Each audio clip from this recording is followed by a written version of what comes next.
जिंदगी सबके लिए एक जैसी नहीं होती।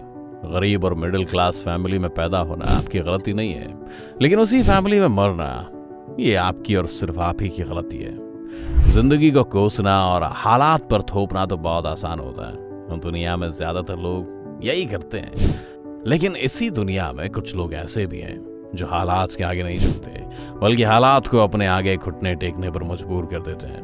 और आज द मिस्टिका लैंड पर हम आपके लिए लेकर आए ऐसे ही एक अनाथ बच्चे की कहानी, जिसने अपने दम पर खड़ी कर दी 22 लाख करोड़ की कंपनी।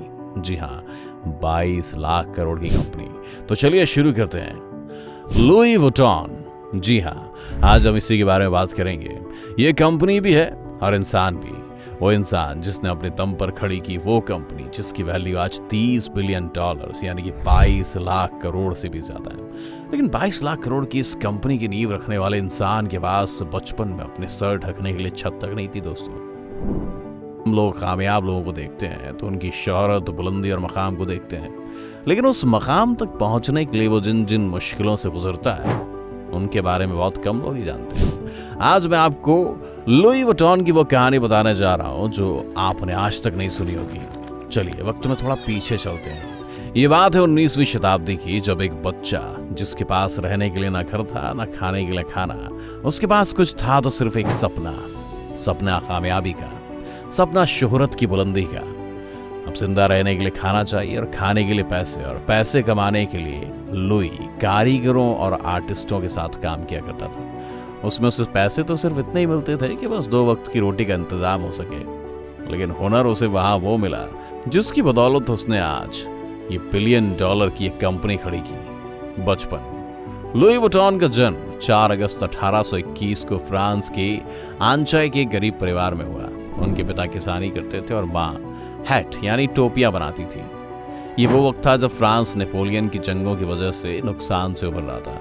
लड़ाइयों की वजह से सभी किसानों की हालत खराब हो चुकी थी और वुइटन परिवार भी उन्हीं में से एक था। इसलिए लुई को बचपन से ही अपने पिता के साथ मजदूरी करनी पड़ती थी। वो सुबह से शाम तक खेत पर काम करता था, जानवर चराता था और लकड़ियां इकट्ठा करता था। ये सब चीजें कोई खास परेशानी की नहीं थी, क्योंकि असली मुसीबत तो अभी आनी बाकी थी। जब लुईस 10 साल के हुए तो उनकी माँ गुजर गई और उनके पिता ने भी दूसरी शादी कर ली। अब इसे आप उनकी बदकिस्मती कहो या खुशकिस्मती, पर उनकी सौतेली माँ ऐसी थी जैसे आप पिक्चरों में विलन देखते हैं। वो लुई को ना तो सही से खाना देती थी और ना ही चैन से रहने देती थी। उन्होंने लुई की जिंदगी को नर्क बना दिया था। लुई ने ये सब कुछ वक्त तक तो सहा, लेकिन जब सारी हदें पार हो गई तो 13 साल की उम्र में वो घर छोड़कर पेरिस आ गए। वो पेरिस तो पहुंच गए, लेकिन उनके पास ना तो खाना था और ना ही पैसे। लेकिन उनकी किस्मत वहां उन पर थोड़ी मेहरबान हुई और उन्हें एक आर्टिस्ट और कारीगरों के पास नौकरी मिल गई, जहां पर उन्होंने मेटल, पत्थर, फैब्रिक और लकड़ी का काम सीखा। इस नौकरी से उन्हें सिर्फ इतने पैसे मिलते थे कि वो अपना पेट भर सकें, लेकिन रहने के लिए उनके पास छत नहीं थी। वो अपनी रात एक कंबल ओढ़कर लकड़ियों पर गुजारते थे। लेकिन अब उनका वक्त बदलने वाला था, क्योंकि इंडस्ट्रियल रेवोल्यूशन के चलते पेरिस में शुरुआत हुई थी रेल की, जिसकी बदौलत ट्रैवल अब बहुत ही आसान हो चुका था। लोग ट्रेन में दिल खोल कर ट्रैवल कर रहे थे, लेकिन एक प्रॉब्लम अभी भी आ रही थी।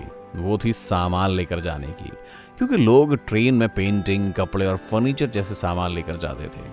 लोगों की प्रॉब्लम कारीगरों के लिए एक बड़ा मौका थी और बड़े बड़े बॉक्स जैसे बैग बनाकर उन्होंने इसे बनाना भी शुरू कर दिया। लुई को अपने लिए भी एक बड़ा मौका दिखाई दिया। वो कई तरह की कारीगरी जानते थे, जैसे लकड़ी, मेटल, पत्थर, लेकिन उन्हें तलाश थी सिर्फ मौके की, और वो मौका उन्हें दिया मोंसियर मार्शल ने। मोंसियर ने लुई को अपनी दुकान पर कारीगर के तौर पर नौकरी दे दी। वहां पर भी उन्हें पैसे तो कुछ खास नहीं मिल रहे थे, लेकिन वो कहते हैं ना कि हीरा जब तक घिसेगा नहीं तब तक चमकेगा कैसे। बस लुई वहां अपने हुनर के हीरे चमकाने में लगे हुए थे। उनकी मेहनत रंग भी लाई और जल्द ही वो मोंसियर्स के ज्यादातर क्लाइंट्स के सबसे पसंदीदा बॉक्स मेकर बन गए। अभी उनका वक्त अच्छा चल रहा था, इसलिए शोहरत रुकने का नाम नहीं ले रही थी, और जल्दी वो इतने मशहूर हो गए कि फ्रांस की महारानी ने उन्हें अपना निजी बॉक्स मेकर बना लिया। लेकिन दोस्तों, वो कहते हैं ना कि अच्छे वक्त की बुरी बात ये होती है कि वो बदलता है। पर अभी तो लुई का अच्छा वक्त चल रहा था, इसलिए वो दिन ब दिन और ज्यादा पॉपुलर होते जा रहे थे।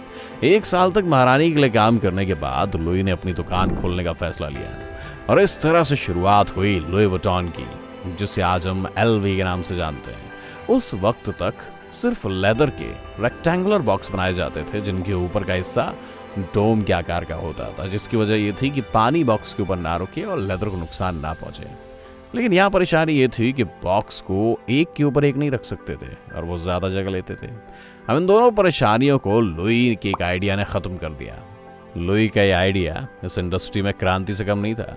उन्होंने लेदर की जगह कैनवस का इस्तेमाल करना शुरू किया, जो कि लेदर के मुकाबले हल्का, टिकाऊ और सबसे ज्यादा वाटरप्रूफ था। अब इससे बॉक्सेस को रेगुलर शेप में बनाना शुरू हो गया, जिससे लोग उन्हें एक के ऊपर एक रख सकते थे। इसके अलावा वो दिखने में भी शानदार और मॉडर्न लगते थे। लुई के इस एक आइडिया ने उनकी जिंदगी बदल दी और महज 2 साल के अंदर अंदर लोगों के बीच लुई वुइटन के बैग आम हो चुके थे।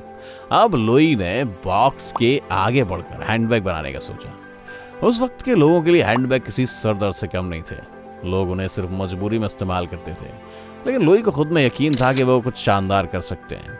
उनके बैग लेदर की जगह कैनवस के होते थे और उन्होंने इसी का फायदा उठाया। कैनवस पर नए और एलिगेंट डिजाइन बनाने शुरू कर दिए। उनके इस आइडिया ने हैंडबैग को लेकर लोगों की सोच पूरी तरह से बदल दी। अब लेडीज ने हैंडबैग को अपने कपड़ों के साथ मैच करना शुरू कर दिया। सब कुछ सही चल रहा था, लेकिन लुइस को अब भी कुछ नया करना बाकी था और उन्हें कुछ समझ नहीं आ रहा था। ऐसे में उन्होंने अपने बेटे जॉर्ज की मदद मांगी।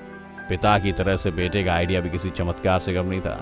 जॉर्ज ने बॉक्स पर लॉक लगाने का आइडिया अपने पिता को दिया। अभी आप सोच रहे होंगे कि यार लॉक लगाने का आइडिया चमत्कारी कैसे हो सकता है, पर यकीन मानो दोस्तों, उससे पहले बॉक्स पर लॉक नहीं होता था। जॉर्ज ने लॉक के साथ बैग पर पैटर्न बना दिया, जिससे बैग एक खजाने की तरह लगने लगा। साथ ही इससे चोरी से सामान की हिफाजत होने लगी थी। और लुई वुइटन के बैग्स ने एक बार फिर से आसमानों की ऊंचाइयों को छूना शुरू कर दिया। लेकिन दोस्तों, हमने आपको बताया था ना कि हमेशा वक्त अच्छा नहीं रहता है, और अब लुई का वक्त बदल रहा था। फ्रैंको प्रूसियन वॉर की वजह से लुई का काम बंद हो गया। न सिर्फ बंद हो गया, बल्कि उन्हें घर को छोड़कर वापस शहर जाना पड़ा। लुई एक बार फिर से बेघर हो गए, लेकिन इस बार वो अकेले नहीं थे। इस बार उनके साथ उनका परिवार भी था।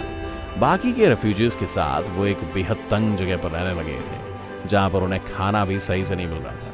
जब लड़ाई खत्म हुई तो वो पूरे परिवार के साथ वापस अपने घर आ गए, लेकिन उनका सारा सामान चोरी हो चुका था और वर्कशॉप बर्बाद हो गई थी। लुई ने अपनी सेविंग से अपनी वर्कशॉप को सही किया और दुकान के लिए नई जगह ढूंढनी शुरू कर दी। वॉर की वजह से प्रॉपर्टी के रेट काफी नीचे आ गए थे, जिससे लुई को शहर के अंदर दुकान काफी सस्ते रेटों में मिल गई और दुकान खुलने के 6 महीने के अंदर ही लुई का सारा काम वापस पटरी पर आ गया।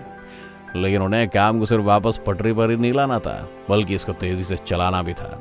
इसलिए लुई ने टेक्नोलॉजी का इस्तेमाल करने का सोचा और अपने बैग्स पर पैटर्न प्रिंट करने शुरू कर दिए, जिससे वो अपने कॉम्पिटिटर्स से और 2 कदम आगे निकल गए। इनके इस नए डिजाइन ने मार्केट में धूम मचा दी और अब लुई को न सिर्फ अपने देश बल्कि विदेशों से भी ऑर्डर मिलने लग गए। इसे देखते हुए लुई ने अपना एक शॉप लंदन में भी खोल दिया। इसी के साथ शुरुआत हुई लुई वुइटन के वर्ल्ड वाइड विस्तार की। उस वक्त लुई अकेले ऐसे डिजाइनर थे जिनके प्रोडक्ट अपने देश से लेकर विदेशी अमीरों के घरों में पाए जाते थे। इसलिए लुई का सामान खरीदना आसान बनाने के लिए अपनी कंपनी का कैटलॉग जारी करने का सोचा। लेकिन उसी साल उनकी मौत हो गई। मौत की वक्त उनकी उम्र 72 साल थी और आज तक उनकी मौत की वजह किसी को नहीं पता है। पिता के गुजरने के बाद जॉर्ज ने कंपनी संभाली और उन्होंने अपने पिता की याद में एलवी का वो मोनोग्राम जारी किया जिसे हम आज सभी देखते हैं। लुई वुइटन तो मर गए, लेकिन उनकी बनाई कंपनी आज लग्जरी फैशन की फहरिस्त में पहले नंबर पर आती है, जिसकी मार्केट वैल्यू 22 लाख करोड़ रुपए से भी ज्यादा है। दोस्तों, ये तो कहानी थी लुई वुइटन ने एक कंपनी कैसे खड़ी की इसकी।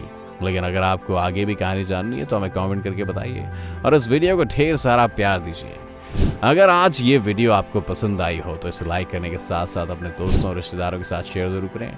अगर आप ये वीडियो यूट्यूब पर देख रहे हैं तो चैनल को सब्सक्राइब करके बेल आइकन दबा दें। अगर आप ये वीडियो फेसबुक पर देख रहे हैं तो पेज को जल्दी से लाइक करें। फिलहाल के लिए इतना ही। अभी के लिए दीजिए हमें इजाजत। आपसे मुलाकात होगी अगले वीडियो में। शुक्रिया।